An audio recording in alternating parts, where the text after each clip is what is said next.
Hey everybody, Jason Burmis here, and you see two people behind me. If you're not familiar with them, I want to let you know that the show trials are even closer than before. And what do I mean by show trial? Well, the impeachment against Donald Trump has now been voted on to go to the Senate, 228 to 193. And the revolting pieces of establishment trash behind me are Adam Schiff and Jerry Nadler. And no, that is not photoshopped. That is what Jerry Nadler looked like back in the day when he was raging against the Bill Clinton impeachment. And by the way, with Bill Clinton really being impeached because he lied about a sexual liaison, I thought that was the wrong thing to do as well. I want to get that out of the way. If you want to go after him for his actual crimes, that's what I'm all about. And see, that's where we're going to have to be adults on this subject. Now, on one end, we're going to play Nadler, and then we're going to play the opposition, and then we're going to play Shifty Schiff. Now, a lot of people may think that I'll be on the Trump train after this. No, when the Trump administration is correct on an issue, or if somebody in the opposition party is telling the truth, we're going to talk about that. And when somebody like Nadler is being a filthy liar, we're going to talk about that too. When Schiff is being a liar, we're going to talk about that. And I talk about the false left-right paradigm all the time, but the bottom line is, these minions of the predator class often have infights, especially when it comes to control over power. And let's be honest, Trump has been somewhat of a loose cannon in a lot of foreign policy. Although, again, with the Soleimani assassination, with the Syrian bombings, with ignoring the OPCW documents, with going against Assange, again and again and again, he's gone against what he's ran on, right? Correct? And there's a specific moment where John Bolton is brought up that I'm really going to do a breakdown. So without further ado, let's hear the Nadster on his lies and obfuscation. And what we're going to do is periodically, obviously, stop this and break it down for you. Madam Speaker, I now yield myself 2 minutes. Gentleman's recognized for 2 minutes. Madam Speaker, the resolution before us today appoints managers to prosecute the Senate impeachment trial of President Trump. This trial is necessary because President Trump gravely abused the power of his office when he strong-armed a foreign government to announce investigations into his domestic political rival. So let's stop. Let's just break that first lie down. First of all, he didn't order anything at all. In fact, the investigations were taking place into that rival, a.k.a. Joe Biden's son. Next, is it really his rival? He hasn't won the nomination. It doesn't look good for him. As much as the establishment wants to push Joey B down our throats, it's very apparent that not only is he an establishment warmonger that's losing touch and has lost touch a long time ago, but he looks to be in the early stages of dementia and everybody's ignoring it. I got hairy legs. I got hairy legs. Thumbs this video up, guys. We're going to be going really through this. So there's a lot of fallacies right there. All right, the Burisma scandal and the idea that that wasn't real and the idea that Joe Biden isn't on tape at the Council on Foreign Relations sitting next to Richard Haass, we've played it on this channel many times, actually strong-arming the president to fire the prosecutor that was investing his kid and lying about it, that should be the issue. Okay, and by the way, Rand Paul has introduced an article in there somewhere where they would be able to question Hunter Biden about Burisma. But let's continue. He betrayed our country when he used the powers of his office, including withholding vital U.S. military assistance, to pressure that government to help him win re-election. He invited foreign interference into our elections. Again, he jeopardized our national security. He did all this for his personal political gain. So let's just stop here. Number one, he made the again remark. There's been no proof that Russia aided him in the elections. And I remember, even if he had that, wouldn't have been really interfering with the elections either. When they first tried to sell it to you, it sounded like Russia had hacked the election. Then they tried to say that Russia hacked the DNC. They've proved none of that. None of that at all. And until I see evidence for it, and I've read the Mueller report, and I read their little GRU indictment with Alice Donovan and all that other stuff, show me the money, dude. It looks like you tried to get the guy in a perjury trap because they are all criminals. And that's how you got Manafort. That's how you got his lawyer. That's even how you got, what's his name there? The little, the Papadopoulos. Oh, so give me a break, Nadler. Anyone paying attention? This is why it's so hard to watch this crap and this partisan hackery. Let's continue. And then he violated the Constitution by stonewalling Congress's efforts to investigate, ordering an absolute blockade of evidence. Despite that, the House was able to uncover powerful evidence that demonstrates beyond doubt the president's betrayal and violations of the Constitution. That's absolutely false. They did none of that. In fact, they didn't even have any first-hand witnesses. They had hearsay, and then they had law professors they handpicked with talking points. It was an embarrassment. But we still have not heard the whole truth because the president has refused to allow a single document to be turned over to the House in response to our impeachment subpoenas. And he has prevented us from hearing key witnesses as well. This is unprecedented. Our Speaker has led our fight for a fair trial in the Senate. Above all, a fair trial must include additional documents and all relevant witnesses. The American people have common sense. They know that any trial that does not allow witnesses is not a trial. It is a cover-up. The Speaker's insistence on this point has gotten results. Just yesterday, we received critical new evidence from the President's former associate, Lev Parnas, that further proves Mr. Trump's scheme to pressure Ukraine to go after his personal political opponents. I mean, come on, guys. I mean, are we really doing this? I mean, the stuff that this guy's putting out, in my opinion, is laughable. But again, they have their talking points. They have MSNBC. They have CNN. New witness testimony has become available as well, including John Bolton's announcement that he would honor a Senate subpoena. Under today's resolution, the managers also have broad authority to submit to the Senate any additional evidence the House may acquire on its own, and we will do so. The Senate is on trial. We will see whether they conduct a fair trial and allow the witnesses or conduct a cover-up. Will you allow witnesses? Will Joe Biden be a witness? Will Hunter Biden be a witness? Will the prosecutor that Joey B had fired said, I'm on a plane in 6 hours, you want the billion or not? I'm fucking Joey B over here. Oh! I mean, come on. Do you get to have it both ways?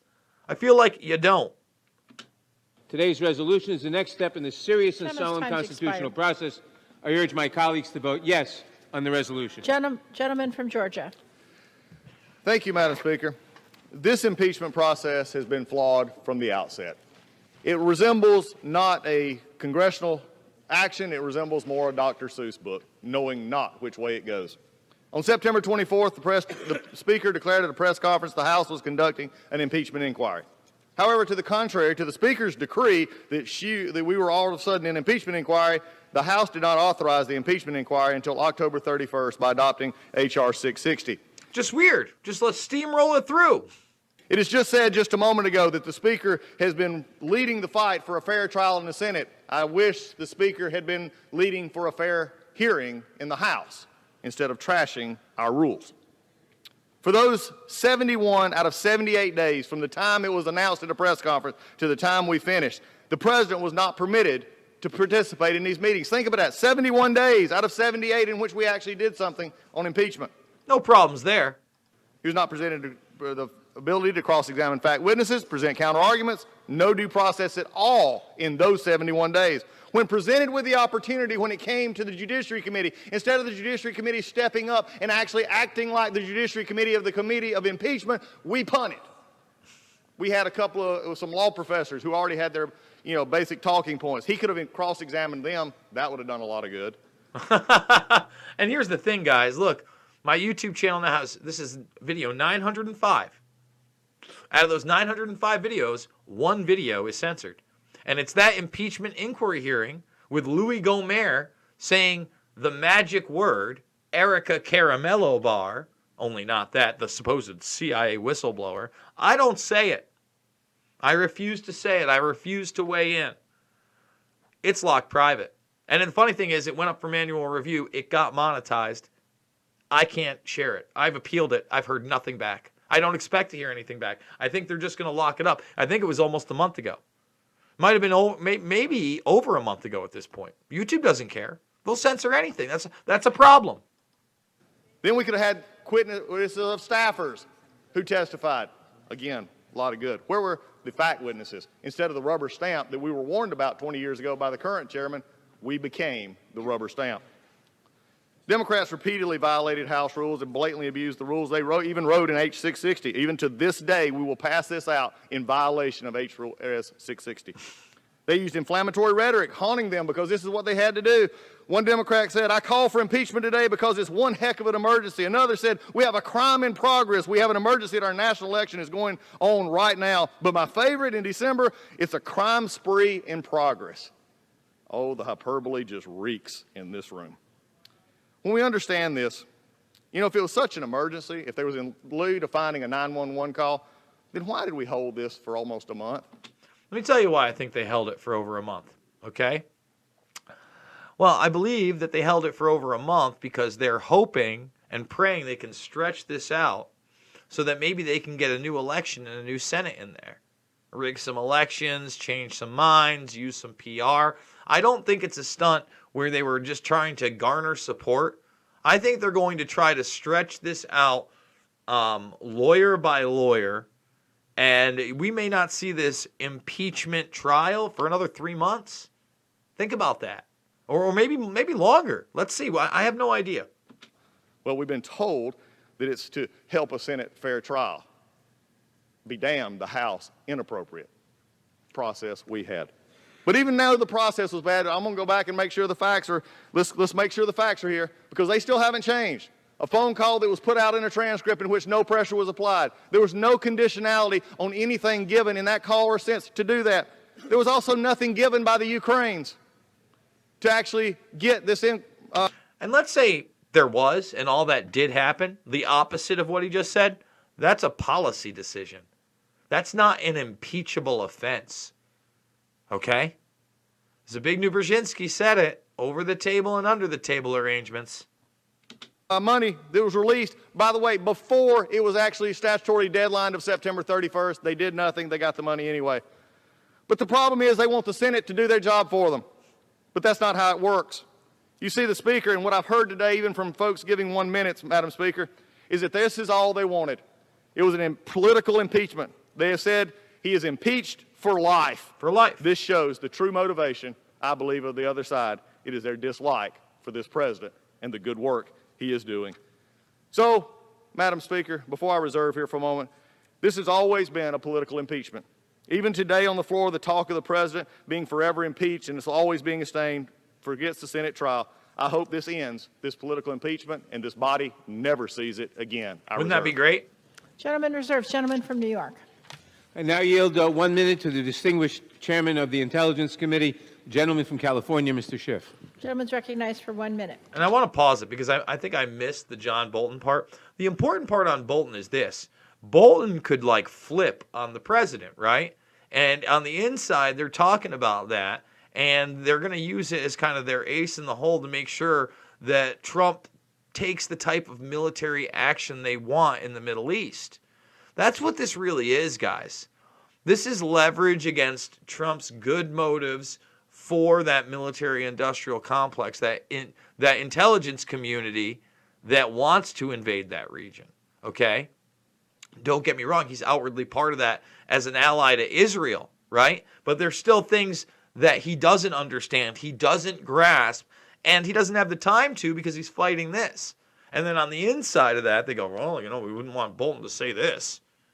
I don't think he would if you went along with this policy. You know, John Bolton, Roger Stone's good poker buddy. John Bolton's not that bad, right, InfoWars? Fuck out of here. Madam Speaker, I rise in strong support of the resolution. The task before us is a grave one, but one demanded by our oath. The impeachment inquiry undertaken by the House of Representatives found that President Donald J. Trump abused his power, and sought to cover it up with an unprecedented campaign. Everything's unprecedented. Believe me, we've had a lot of worse cover-ups in this country. Most of them to do with the tragedies of our imperialist empire bombing the fuck and killing people and then torturing them in black sites. All based on, 9/11's official version. Watch Fabled Enemies and find out the international intelligence operation that is 9/11, the roles of Saudi Arabia, Pakistan, Israel, and of course, our own shadow government system. Of obstruction. He withheld hundreds of millions of U.S. dollars in vital military aid to Ukraine, a close ally at war with Russia, and withheld a coveted White House meeting critical to the Ukrainian leaders' international legitimacy until Ukraine would commit to help President Trump cheat in the next election. Cheat! Listen, I got news for everybody. There has been election fraud, especially on the presidential level, for a very long time. Back in the JFK days and the Nixon days. All right, all that's real. And then the digital manipulation, even after hanging chads with Diebold and other companies. And we're not just talking about presidential elections. We're talking about important congressional seats. We're talking about Senate elections. This guy is a weasel. He's a fucking lying weasel. That's what he does. He lies. President Trump put his own personal interests above the national interests, above our national security, and if not stopped, he will do it again. Let's say Trump did that. Every politician does that. Every politician puts their personal fucking interests in front of the people. That's why we have such a corrupt system. And I'm not saying there aren't some good politicians. I shouldn't say everyone. I mean, seeing most of them are sociopaths and psychopaths and part of that predator class minion system. Let's say 95+%. A lot of people get into it thinking they're going to do good. But at the end of the day, what's good for them? Can they get elected? If they say something that's right, will they get elected?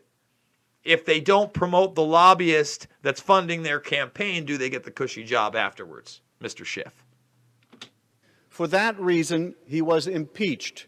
And for that reason, the House managers will take the case to the Senate and to the American people.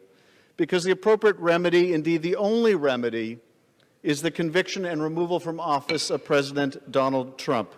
I yield back. Jokes. He's got jokes. Guys, thumbs this video up, subscribe, share, join the Burmis Brigade. I really feel like, especially on the live streams, there were times we were hitting 1,000.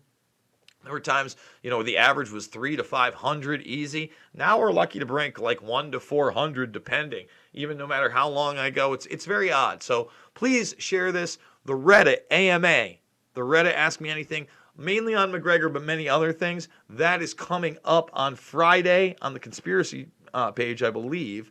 You're going to be able to find that. And here's some knowledge for you if you want to come to that Reddit AMA. We're going to live stream it here, and then we're going to also tape segments and post it to Reddit live. So that should be really fun. 1 p.m. Friday begins the Reddit AMA right here. It's going to be great stuff. I hope you guys are stoked just like I am. Again, make sure you thumbs up, share the video. At 8 p.m. tonight on Rockfin, exclusively for subscribers, it's the premium content. So other creators are on here. Ben Askren is on here. Graham Elwood is on here. Ron Placone.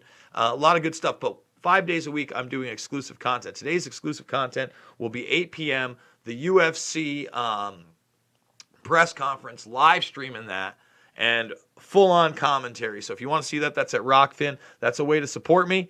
Again, we're doing it 3 to 7 times a day here. Let's get to 40,000 for God's sakes. For goodness sakes, we're just over 1,000 away from 40,000. Can we get to 40,000 subscribers? Hackneyed accent, I apologize. But we're doing it 3 to 7 times a day on subjects that matter, free of charge. I got Robbie Martin coming up in a little bit over an hour. We're going to be talking about Tuck Carlson and a lot more. And financially, if you can support me, I'm throwing it in the live chat, guys. $5, $10, $15. It means the world to me. It's how I keep this train rolling. I absolutely love you guys. We're going to keep telling the truth no matter what. Share that Twitter thread. Share the truth about a violent rapist today and help out the Burmese Brigade. Love you. See you on the flip.